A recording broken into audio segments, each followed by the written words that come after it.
दोस्तों CGPSC study 11 के online platform में आप सभी का स्वागत है। उम्मीद है कि आप प्रयोगशाला परिचालक की तैयारी अच्छे से कर रहे हैं। आप किसी तैयारी को और मजबूत करने के लिए हम प्रयोगशाला परिचालक के लिए टॉपिक वाइज MCQ सीरीज लेकर आए हैं, जिनमें आज हम भौतिक विज्ञान से महत्वपूर्ण टॉपिक से इम्पोर्टेंट क्वेश्चन करेंगे। चलिए स्टार्ट करते हैं हमारे पहला प्रश्न है, जब विस्थापन प्रयुक्त बल की दिशा के लंबवत हो तो बल द्वारा किया गया कार्य खाली स्थान होता है। ऑप्शन है ए 0, ऑप्शन बी उदासीन, ऑप्शन सी धनात्मक, ऑप्शन डी ऋणात्मक। दोस्तों 5 सेकंड का वक्त लेके आपको आंसर बताता चलूँगा, आप लोग भी अपने से आंसर देते चलिएगा। तो पहला हम लोग का राइट आंसर हो जाएगा ए 0।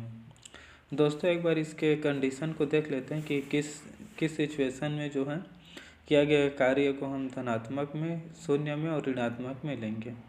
तो दोस्तों एक बार 0 का देख लेते हैं, किस कंडीशन में जो है किया गया कार्य 0 होगा। जब बल और विस्थापन के बीच का कोण जो है 90 डिग्री हो तो किया गया कार्य 0 होंगे, ठीक।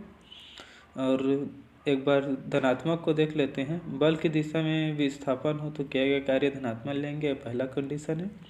दूसरा कंडीशन ये रहेगा कि थीटा का मान जो है, थीटा का मान मतलब बल और विस्थापन के बीच का कोण 0 से अधिक और 90 से कम हो तो किया गया कार्य को हम धनात्मक में लेंगे।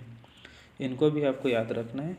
एक बार ऋणात्मक भी देख लेते हैं, जब थीटा का मान 90 से अधिक और 180 से कम हो तो किए गए कार्य को हम लोग ऋणात्मक में लेंगे, ठीक है। चलिए देखते हैं हमारे दूसरे प्रश्न की ओर।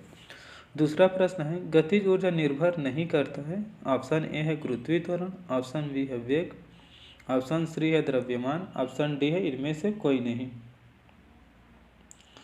तो दोस्तों दूसरा का हम लोग का राइट आंसर हो जाएगा ऑप्शन ए गुरुत्वीय त्वरण।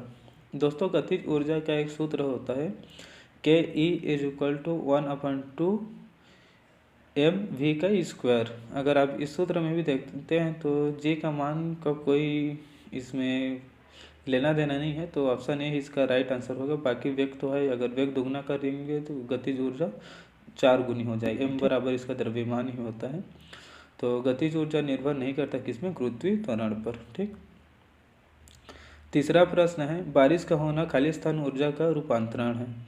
ऑप्शन ए प्रकाश ऊर्जा का विद्युत ऊर्जा में, ऑप्शन बी यांत्रिक ऊर्जा का रासायनिक ऊर्जा में, ऑप्शन सी गतिज ऊर्जा का स्थितिज ऊर्जा में, ऑप्शन डी गतिज ऊर्जा का स्थितिज ऊर्जा में। तो दोस्तों तीसरा का हम लोग का राइट आंसर रहने वाला है डी, गतिज ऊर्जा का स्थितिज ऊर्जा में, ठीक। चौथा प्रश्न है, 1 किलोवाट आवर्स खाली स्थान के बराबर होता है। ऑप्शन है 1 यूनिट, ऑप्शन बी है 1000 वाट आवर्स, ऑप्शन सी है 36 × 10⁵ जूल, डी उपयुक्त सभी। दोस्तों इन सभी को सिंप्लीफाई करेंगे तो आंसर हम लोग का लगभग उपयुक्त सभी आएगा। तो चौथा का हम लोग का राइट आंसर है ऑप्शन डी उपयुक्त सभी। 1 यूनिट बराबर 1 किलोवाट आवर्स होता है, और 1 किलोवाट आवर्स को हम लोग 1000 × वाट आवर्स भी लिख सकते हैं। तो मैं इनका चार्ट आपको प्रोवाइड करा देता हूँ, आप इनको एक बार देख लीजिएगा। पांचवा प्रश्न है, कार्य करने का क्षमता कहलाता है। ऑप्शन ए शक्ति, ऑप्शन बी दाब, ऑप्शन सी ऊर्जा, ऑप्शन डी बल। तो कार्य करने का क्षमता दोस्तों क्या कहलाता है पूछ रहे हैं, आप सभी को पता होगा कार्य करने का क्षमता जो है ऊर्जा कहलाता है। सी इसका राइट आंसर है पांचवा का। छठवां प्रश्न है, यदि किया गया कार्य 0 हो तो बल और विस्थापन के बीच का कोण क्या है। बोल रहा है अगर कार्य 0 है तो बल और विस्थापन के बीच कितना एंगल बनेगा।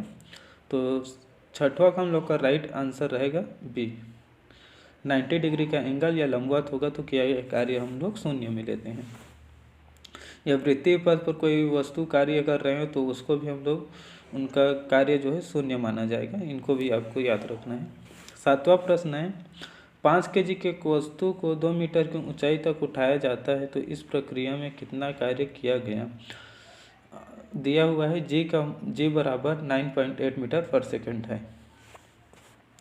ऑप्शन देख लेते हैं, A 49 joule, option B 10 joule, option C 19.6 joule, option D 98 joule. तो दोस्तों इसका एक फार्मूला होता है कार्य का, W = F × S into cos theta. तो कॉस थीटा का मान कांस्टेंट रखने पर अगर हम हल करते हैं इनका मान को रख के, तो फाइनली आंसर आएगा डी। तो 7वां का राइट आंसर हम लोग का डी। 8वां प्रश्न है, खगोलीय दूरदर्शी से बना प्रतिबिंब होता है। ऑप्शन ए काल्पनिक और छोटा, ऑप्शन बी काल्पनिक और बड़ा, ऑप्शन सी वास्तविक और छोटा, ऑप्शन डी वास्तविक और बड़ा। तो दोस्तों खगोलीय दूरदर्शी से बना प्रतिबिंब पूछ रहे हैं, तो इसका 8वां का राइट आंसर होगा काल्पनिक और बड़ा। दोस्तों खगोलीय दूरदर्शी में जो लेंस रहता है वह उत्तल लेंस रहता है, इसको भी आपको याद रखना है। अगर उत्तल लेंस के प्रतिबिंब की स्थिति आपको पता होगा तो इसका आंसर आप आसानी से दे सकते हैं, क्योंकि खगोलीय दूरदर्शी में जो है उत्तल लेंस का प्रयोग किया जाता है। 9वां प्रश्न है, जब प्रकाश की किरण संघन माध्यम से विरल माध्यम में गमन करता है तब इसकी चाल बढ़ जाती है तथा अविलंब से दूर हट जाती है। बी है इसकी चाल बढ़ जाती है तथा विलंब की ओर झुक जाती है। सी दिया है ऑप्शन में इसकी चाल घट जाती है तथा अविलंब से दूर हट जाती है। डी दिया है इसकी चाल घट जाती है तथा अविलंब की ओर झुक जाती है। तो इसका आंसर देखना है दोस्तों हम लोग को। इसका आंसर है ए, इसकी चाल बढ़ जाती है तथा विलंब से दूर हट जाती है। ठीक, जब प्रकाश की किरण जो है संघन माध्यम से हम लोग जब विरल माध्यम में जाते हैं तो इसकी चाल जो है बढ़ जाएगी तथा अभिलंब से दूर हट जाती है। और इसी के विपरीत जब हम लोग विरल माध्यम से संघन माध्यम में जाते हैं तो इसकी चाल जो है घट जाती है तथा अभिलंब की ओर झुक जाती है। ठीक, इनको भी आपको याद रखना है, इनके दोनों कंडीशन को। 10वां प्रश्न है हम लोग का, एक लेंस में आवर्धन का मान 1 से कम होता है तो वह लेंस खाली स्थान कहलाता है। ऑप्शन है ए उत्तल, ऑप्शन बी है अवतल, ऑप्शन सी है ए बी दोनों, ऑप्शन डी है इनमें से कोई नहीं। तो दोस्तों एक लेंस में आवर्धन का मान 1 से कम होता है तो वह लेंस जो है अवतल लेंस कहलाता है, आपको याद रखना है। ठीक, उनके आवर्धन को पूछा है, आवर्धन कम होगा तो वह अवतल लेंस होगा।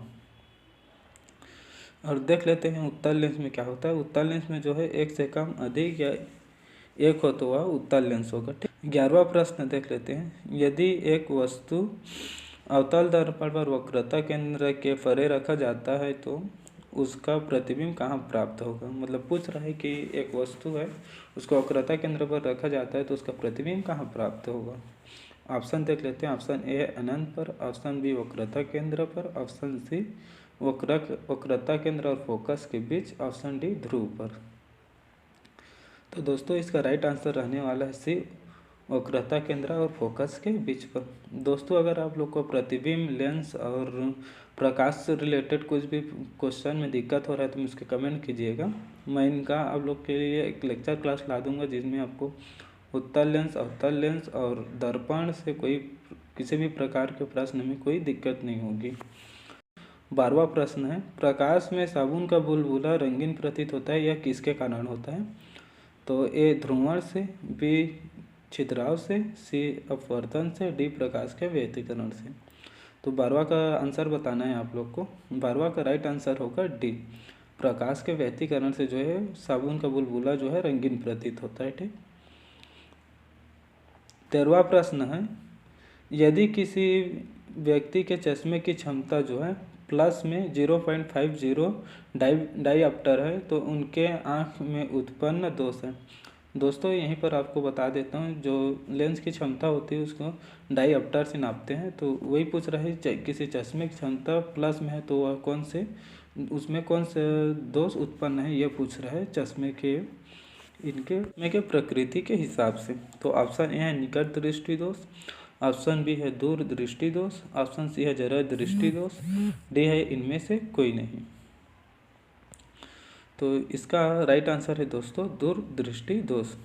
ठीक, किसी व्यक्ति के चश्मे की क्षमता अगर प्लस से हम लोग इंगित करते हैं तो उनमें कौन से उत्पन्न दोष होगा, दूर दृष्टि दोष। तो अगर हम लोग माइनस में दिखाते तो ये निकट दृष्टि दोष होगा। आपको प्लस से याद रखना है दूर दृष्टि दोष, माइनस से याद रखना है निकट दृष्टि दोष। ठीक, इसी में एक और ट्रिक बता देता हूँ आपको। 2 शब्द की बीमारी और 3 शब्द का इलाज, मतलब दूर दृष्टि दोष और उत्तल दर्पण, इनका उपचार के लिए। ठीक, और 3 शब्द की बीमारी और 4 शब्द का इलाज, मतलब निकट दृष्टि दोष। 14 प्रश्न है, जब प्रकाश मुख्य अक्ष के समांतर अवतल दर्पण पर जाती है तो परावर्तित किरण खाली स्थान होकर गुजरती है, मतलब खाली स्थानों से गुजरती है करके पूछ रहे हैं। तो इनका ऑप्शन देख रहते हैं। ए फोकस से, ऑप्शन बी है केंद्र से, ऑप्शन सी है ध्रुव से, ऑप्शन डी है वक्रता केंद्र से। तो दोस्तों जब प्रकाश जो है मुख्य अक्ष के समांतर अवतल दर्पण पर जाती है तो परावर्तित किरण जो है फोकस से होकर गुजरती है। तो चौथा का राइट आंसर है ए फोकस से। ये आपको याद रखना है।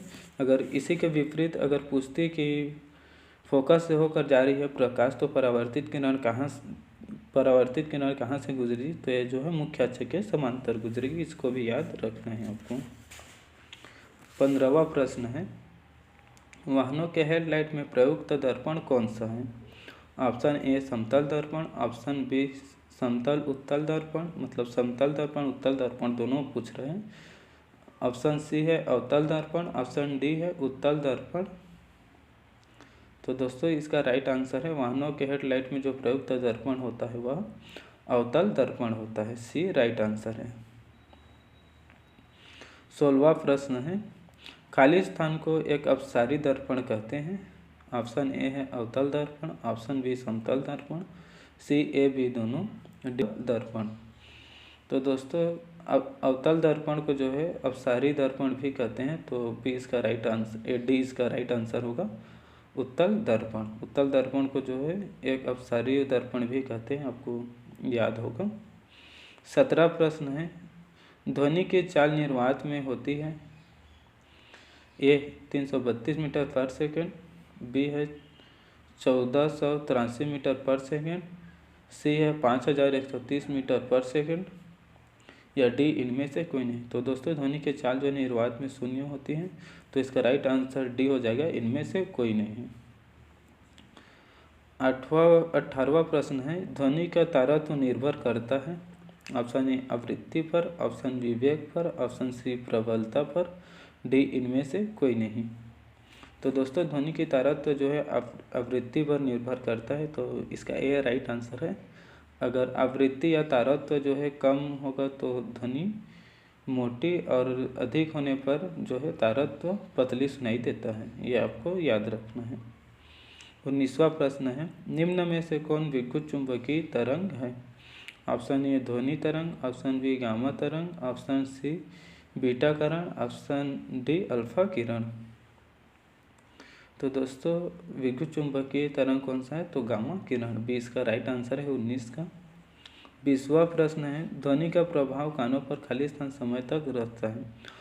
ऑप्शन है 1/5 सेकेंड, ऑप्शन बी है 1/4 सेकेंड, ऑप्शन सी है 1/2 सेकेंड, ऑप्शन डी है 1/10 सेकेंड। मतलब दोस्तों ऑप्शन ए को सिंप्लीफाई करेंगे तो 0.2 सेकेंड आएगा, ऑप्शन बी को सिंप्लीफाई करेंगे 0.25 सेकेंड आएगा, ऑप्शन सी को सिंप्लीफाई करते हैं तो 0.5 सेकेंड आएगा, और डी को सिंप्लीफाई करते हैं तो ये जो है 0.1 सेकेंड आएगा। तो डी इसका राइट आंसर होने वाला है, क्योंकि ध्वनि का प्रभाव जो है कानों पर 0.1 सेकेंड के लिए रहता है, मतलब 1 माइक्रो सेकेंड के लिए। ठीक, तो डी इसका राइट आंसर है। दोस्तों अगर आप लोग हमारे चैनल पहली बार विजिट किए हैं तो चैनल को प्लीज़ सब्सक्राइब और लाइक कीजिएगा। थैंक यू, धन्यवाद। जुड़े रहिए हमारे नेक्स्ट वीडियो के लिए। धन्यवाद।